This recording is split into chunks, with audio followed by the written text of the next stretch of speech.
मंडळी नमस्कार. मराठी स्टॉक ग्रुपच्या सगळ्या सदस्यांना माझा सप्रेम नमस्कार. मी मकरंद चंदूरकर बोलतो आहे नागपूरहून. नाशिकचे सागर ह्यांनी हा ग्रुप फॉर्म केला, त्याच्याबद्दल त्यांचा धन्यवाद. मी महाराष्ट्रीयन असून मला मराठी बोलता येतं, पण मराठी टाईप करता नाही येत, त्याबद्दल मी माफी मागतो. आणि मधून मी थोडे इंग्लिश वर्ड्स पण यूज करेल, कारण शुद्ध मराठी मला येत नाही. तर आपण ह्या ग्रुपवर सगळे जुळलो आहे बिकॉज ऑफ मार्केट. कारण शेअर मार्केटबद्दल आपल्याला समजून घ्यायचं आहे किंवा आपण करतो आहे. आपल्या ग्रुपमध्ये ज्युनियर्स सिनियर्स सगळ्या प्रकारचे लोक आहेत, पण मोस्टली सगळे नवीन लोक आहेत. तर आपण ह्या ग्रुपमध्ये आल्यानंतर आता जवळपास 2-3 आठवडे होत आलेत. आपण एकमेकांना नावाने ओळखायला लागलो, हे सगळं झालं आहे. पण मुळात काय होतं आहे, आपण जे काही शिकतो आहे त्याच्यावर आपण प्रॅक्टिस करतो आहे का, आपण ते इम्प्लिमेंट करतो आहे का, हा मेन मुद्दा होता. त्याच्यासोबत म्हणजे जसं पहिलेही मी तुमच्याशी बोललो आहे की तुम्ही शेअर मार्केट तर आहेच, पण आपण शेअर मार्केटमध्ये कशासाठी आलो, आपल्याला इंटरेस्ट काय आला, आपण काय करणार आहे. पैशाचा दृष्टिकोन तर सगळ्यांचाच आहे, पण आपल्याला ह्याच्यातनं किती पैसा आहे, म्हणजे गरज आहे की नीड आहे, काही गोल्स आहेत, ह्याच्यातनं वेल्थ क्रिएशन करायचं आहे, हे प्रत्येकावर डिपेंड करतं. कारण आपण वेगवेगळ्या बॅकग्राऊंडमधून आलेलो आहे, वेगवेगळे आपले एक्सपिरियन्सेस आहेत, एज्युकेशनल म्हणा, लाईफ एक्सपिरियन्सेस म्हणा. तर हे ठरवणं खूप गरजेचं आहे की आपण ह्या शेअर मार्केटमध्ये काय करणार आहोत, कसं करणार आहोत आणि केव्हापर्यंत करू, याच्यातनं काय शिकू, हे सगळं आपल्याला ठरवायचं आहे. कारण बघा, तुम्ही कितीही कोर्सेस कुठूनही केले, शेवटी आपण ह्युमन बिईंग आहे, आपल्याला इमोशन्स असतात. तर आपण जसं ठरवतो तसंच एका लाईननी घडत नाही, कारण आपण ठरवतो एक, करतो एक, बरोबर आहे. म्हणून शेअर मार्केटमध्ये एंटर करण्याच्या अगोदर, आपला मेहनतीचा पैसा लावण्याच्या अगोदर आपल्याला स्वतःला थोडंफार तर ज्ञान आलं पाहिजे. कारण मार्केटमध्ये आज ऑनलाईन कोर्सेस खूप अवेलेबल आहेत, तुम्ही कुठूनही शिकू शकता. यूट्यूबवर आहे, फेसबुकवर आहे, फ्री चॅनल्स आहेत, पेड चॅनल्स आहेत, वाटेल ते एवढे प्लॅटफॉर्म्स आहेत. ह्या सगळ्यातनं शिकल्यानंतर आपण ट्रेड करू असा कोणी विचार नाही करत. कारण शिक्षणाला एवढं महत्त्व देणं हे गरजेचं वाटत नाही. लोकांना वाटतं मार्केट आहे, आपल्याजवळ पैसा आहे, डीमॅट अकाउंट आहे, कोणालाही एखादी पेड सर्व्हिस लावून घेऊ, कोणालाही विचारून घेऊ, आपण ट्रेड घेऊ, आपण पैसे कमवू, हे सगळं इतकं सोपं असतं. तर सगळ्या जगाने हेच केलं असतं. मान्य आहे, हा बेस्ट बिझनेस आहे, कारण तुम्हाला ह्याच्यात इन्फ्रास्ट्रक्चर नाही लागत, माणूस नाही लागत, बाहेर जावं नाही लागत, घरच्या घरी बसून मोबाईल लॅपटॉपमधनं हा बिझनेस तुम्ही करू शकता. पण हा बिझनेस जर का इतका सोपा असता तर सगळ्यांनीच केला असता, नाही का. तर हा बिझनेस आहे खूप चांगला, पण ह्याच्यात तेवढंच तुम्हाला डिसिप्लिन पण पाहिजे, प्रॅक्टिस पाहिजे, कंट्रोल पाहिजे, पेशन्स पाहिजे, ह्या सगळ्या बाबी आहेत. आणि मेन आपण जे मार्केटशी जुळतो ते नुसते चार्ट बघतो, नुसतंच बघतो असं नाही. याच्यात आपला जो कष्टाने मिळवलेला पैसा आहे तो आपण ह्याच्यामध्ये इन्व्हेस्ट करणार आहे ॲज अ बिझनेस कॅपिटल म्हणून, बरोबर. तर ते आपलं बिझनेस कॅपिटल किती मेहनतीने आपण सेव्ह केलेलं आहे म्हणा, तुमच्याकडे ऑलरेडी आहे, बिझनेसमधनं कमवलेलं आहे, पण ते मेहनतीचं आहे. तर त्याचा वापर कसा केला पाहिजे हे खूप इम्पॉर्टंट आहे. म्हणून तुमच्या कॅपिटलची तुम्ही संरक्षण कसं करू शकता, त्यासाठी शेअर मार्केटचं नॉलेज असलं पाहिजे. आपण कुठलाही बिझनेस करतो तर पहिले त्या बिझनेसबद्दल इन्फॉर्मेशन घेतो, रिपोर्ट्स तयार करतो, त्याचं ब्रेक इवन पॉईंट काढतो, सगळे इन आउट्स बघतो, कॉम्पिटिटर्स बघतो, बरोबर की नाही. तर आपण हा बिझनेस करायचा आहे असं जेव्हा आपण ठरवलं तर बिझनेससाठी तुमच्याजवळ नॉलेज पाहिजे. जसं आपण एज्युकेशन घेतो, कुठली सर्टिफिकेट मिळायच्या अगोदर त्याच्या एक्झाम्स द्याव्या लागतात, अशाच ह्याच्यामध्ये पण तुम्हाला शिकून टप्प्याटप्प्याने पुढे जायचं आहे. एका दिवसामध्ये कुठलंच मिरेकल कधीच होणार नाही. बरोबर आहे. मी फिलॉसॉफिकल थोडंसं जास्त बोलतोय कारण माणूस इमोशनल आहे, रोबोट नाही आहे. बरोबर.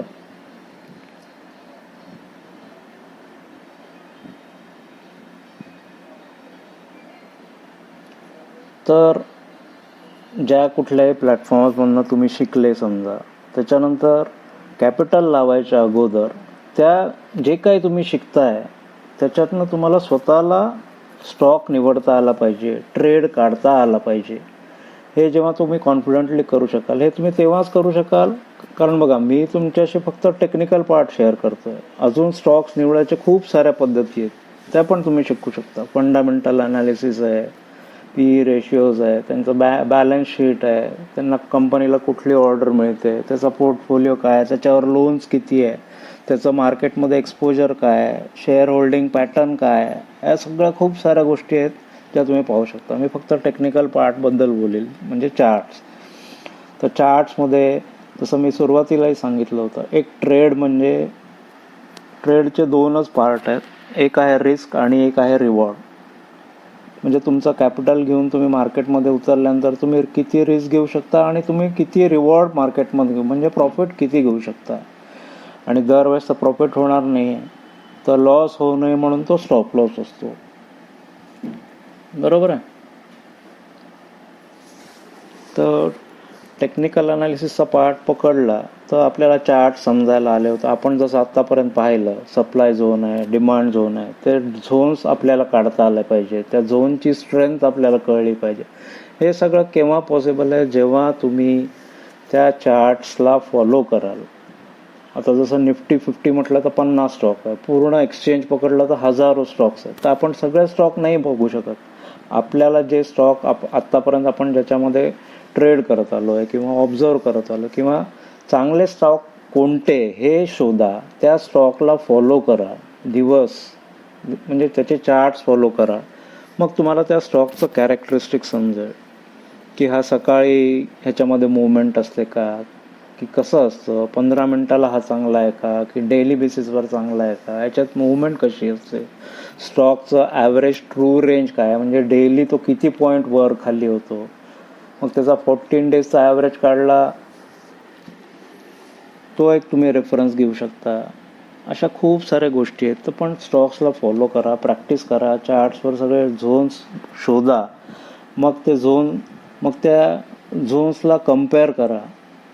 जसं 15 मिनिटचे झोन आहेत, 60 मिनिटचे झोन आहेत, डेली टाईम फ्रेमवर झोन आहेत. हे सगळं तुम्ही जेव्हा कम्पेअर कराल तर मल्टिपल टाईम फ्रेम अनालिसिस, मी तुम्हाला जसं एक चार्ट शेअर केलं आहे की कोणत्या टाईम फ्रेमवर त्याचं लोकेशन पाहायचं आहे, मग कुठे ट्रेंड पाहायचं आहे, आणि कुठल्या टाईम फ्रेमवर झोन असेल तिथे आपल्याला एंट्री घ्यायची.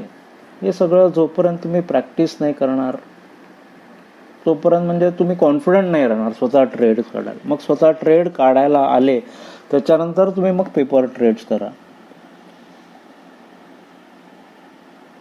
समजा तुम्ही एक स्टॉक निवडलाय, त्या स्टॉकला तुम्ही फॉलो करत आले 4-5 दिवस, त्याच्या मुवमेंट्स बघितल्या की 15 मिनिटाला किती मूव होतो, 1 तासाच्या कॅन्डलमध्ये काय मुवमेंट असते, हे सगळं पाहिल्यावर झोन्स मार्क केल्यावर तुम्ही पेपर ट्रेड्स घ्या त्याच्यामध्ये वेगवेगळ्या टाईम फ्रेमवर. मग त्याला ऑब्झर्व करा की मी कुठल्या बेसिसवर तो ट्रेड घेतला, काय पाहून घेतलं. न्यूज बेस्ड ट्रेडिंग बिलकुल करू नका, कारण न्यूज बेस्ड ट्रेडिंग जे असतं ते 1 दिवसापुरती असतं मॅक्झिमम. पण स्टॉकचा जो फंडामेंटल आहे आणि स्टॉकचे जे चार्ट्स आहे, हे चार्ट्स कसे असो आपल्याला आत्ता दिसत नाही, पण ते फुलफिल झाल्यावर समजतं, अरे हो बरोबर आहे, इथे सप्लाय झोन बनला होता म्हणून हा खाली आला, नाही ते डिमांड झोन होता म्हणून तो वर सप्लाय झोनपर्यंत गेला. आणि सप्लाय आणि डिमांड सोडून ह्या 2 गोष्टी सोडून बाकी काही आहेच नाही. मग तुम्ही पेपर ट्रेड्स घ्या, मग हळूहळू आपला कॅपिटल त्याच्यामध्ये इन्व्हेस्ट करा. मी आपल्या ग्रुपमध्ये काही स्टॉक शेअर केले होते, म्हटलं होतं हे नोट करा, ह्या ट्रेड्सला फॉलो करा. आता किती जण त्याला फॉलो करतात ते माहीत नाही, पण करायला पाहिजे. मी तुम्हाला हे म्हटलं होतं की चार्ट्स प्लॉट करून शेअर करा, आपण त्याच्यावर डिस्कस करू.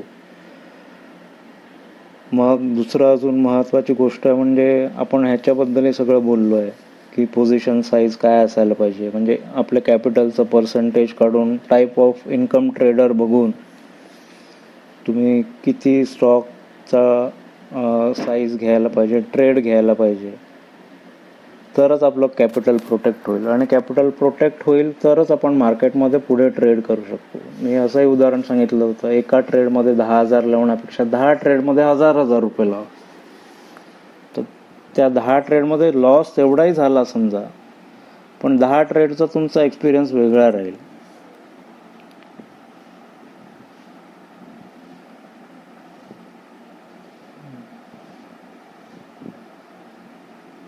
बघा, लर्निंग नेव्हर एंड्स ह्या फिलॉसॉफीवर तुम्ही चालाल तर शिकायला खूप आहे. आणि मी अजून एक गोष्ट सांगू इच्छितो की जे काय आपण ट्रेड काढतो ते ड्युरिंग मार्केट अवर्स बिलकुल काढू नका, कारण त्यावेळेस मार्केट अलाईव्ह असतं. मार्केट बंद झाल्यावर आणि दुसऱ्या दिवशी मार्केट उघडायच्या पहिले जेव्हा सगळ्या कॅन्डल्स क्लोज झालेल्या असतात तेव्हा ॲनालिसिस करा.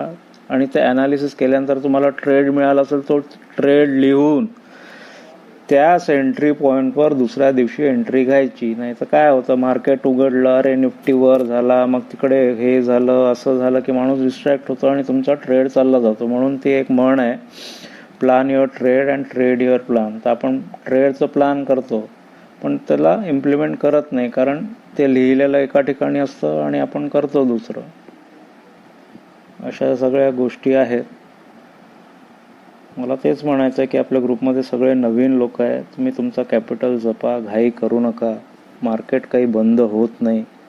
प्रत्येका स्टॉकमध्ये प्रत्येक मिनिटाला ट्रेड असतो. तर आपण प्रत्येक स्टॉकचा प्रत्येक ट्रेड दरवेळेस घेऊ नाही शकत आणि दरवेळेस आपण त्याच्यातून प्रॉफिट घेऊ नाही शकत. शेअर मार्केट हे सगळं ॲव्हरेजेसवर काम करतं. तुम्ही एका ट्रेडमध्ये 1,000 कमवले, मी 5,000 कमवले असं न करता तुमच्या कॅपिटलवर तुम्ही किती इन्व्हेस्ट केले त्याच्यावर रिटर्न ऑन इन्व्हेस्टमेंट, जसं आपण रिस्क टू रिवॉर्ड कॅल्क्युलेट करतो पर ट्रेड, तसं रिटर्न ऑन इन्व्हेस्टमेंट हे करायला सुरुवात करा. आणि सगळ्यात पहिले जसं मी सांगितलं की तुम्ही स्वतःला डिटरमाइन करा की तुम्ही का बरं आलाय. फॉर एक्झाम्पल सांगतो, कोणाला जर का जॉब असेल आणि त्याचं जॉबने सगळं व्यवस्थित चालतं आहे, तो सेविंग पण करतो आहे, सगळं होतं आहे, पण तरी त्याला शेअर मार्केटमध्ये यायचं आहे, त्याच्याजवळ आहे एक्स्ट्रा पैसे, त्याला वेल्थ बनवायचं आहे, तर त्या माणसाला महिन्याचं तर काही टेन्शन नाही आहे. असं तर नाही की तो डेली भाजी फळं विकून डेली वेज लेबरर पण नाही आहे. मग त्याने डेली इंट्राडे ट्रेडिंग करूच नाही. म्हणजे अननेसेसरी पीस ऑफ माइंड घालवून त्याच्यापेक्षा त्याच्याजवळ जेव्हा कॅपिटल आहे तर त्यांनी विकली इन्कम ट्रेड, पोझिशनल ट्रेड्स घ्यावे आणि त्याच्यातही त्याने डिफाईन करावं. उदाहरणार्थ त्याचा महिन्याचा पगार ₹1,00,000 असेल आणि सगळं व्यवस्थित चालू आहे, तर त्याने डिफाईन करावं की बा ह्याच्या व्यतिरिक्त मला अजून शेअर मार्केटमधून ₹15,000 मिळाले महिन्याचे, तर आय विल बी हॅपी. एक एक्झाम्पल सांगतोय, ते 15,000 असू शकतात, 50,000 असू शकतात, पण ते कॅपिटल प्रोटेक्ट करून त्यांनी त्या टाईपचे ट्रेड घ्यावे. अननेसेसरी काय होईल, तुमचा जॉब असतो, तुम्ही त्याच्यात लक्ष नाही देऊ शकत. इंट्राडेसाठी तुम्ही सिस्टममध्ये भले ब्रॅकेट ऑर्डर टाकून ठेवाल तर तो ट्रेड एक्झिक्यूट होऊन जाईल किंवा स्टॉप लॉस हिट होऊन जाईल. तो एकच ट्रेड झाला एक दिवसाला, पण त्याच्यासाठी मग तुम्ही 10 वेळा आपलं ॲप्स उघडून मोबाईल उघडून पाहतात, अरे मी घेतला ट्रेड, मग काय झालं, त्याचं स्टॉप लॉस हिट झाला का. जो फुल टाईम ट्रेडर आहे तो प्रत्येक प्रकारचा ट्रेड करू शकतो, कारण तो त्याचा बिझनेस आहे. पण जे पार्ट टाईम ट्रेडर आहे, ज्यांचा ऑलरेडी दुसरा बिझनेस आहे किंवा जॉब आहे, त्यांनी आपलं पीस ऑफ माइंड डिस्टर्ब न करता, इंट्राडे ट्रेडिंग न करता, आपलं टाईप ऑफ ट्रेडर ठरवून घ्यायचं, किती आपल्याला ह्याच्यातनं रिटर्न्स मिळतील. अशा सगळ्या गोष्टी आहेत. अजून खूप साऱ्या गोष्टींवर पण आपण बोलू शकतो, पण मला आज जेवढं वाटलं तेवढं मी शेअर केलं. काही सुटलं असेल तर तुम्ही आपल्या ग्रुपवर आपण शेअर करू शकतोच.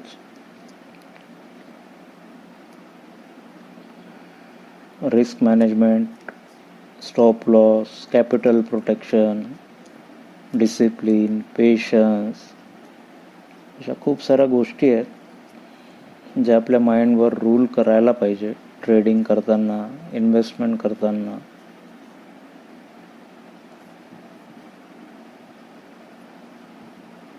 ओके फ्रेंड्स, आज जेवढं वाटलं तेवढं मी शेअर केलं तुमच्याबरोबर. अजून काही असं काही असेल मला आठवलं तर अजून पुढे बोलू. फर्स्ट टाईम म्हणजे मी रेकॉर्ड करून तुमच्याशी शेअर करतो आहे. सागरने सजेशन दिलं होतं सर एवढं टाईप करण्यापेक्षा तो मोनोलॉग होता. आता हाही मोनोलॉग आहे. पाहू आपण येणाऱ्या दिवसामध्ये काही म्हणजे लाईव्ह असं इंटरॅक्ट. तसं झूम ॲप पण चांगला आहे आजकाल, मी खूप ठिकाणी पाहतो आहे की त्याच्यावर कसं आपलं इंटरॅक्शन होऊ शकतं. लाईव्ह आपण वीकली वन्स कसं भेटू शकतो, आपण त्याच्यावर वर्कआउट करूया. मला एवढा वेळ ऐकून घेतलं त्याबद्दल थँक्यू सो मच. राहू आपण टचमध्ये. All the best. Happy trading.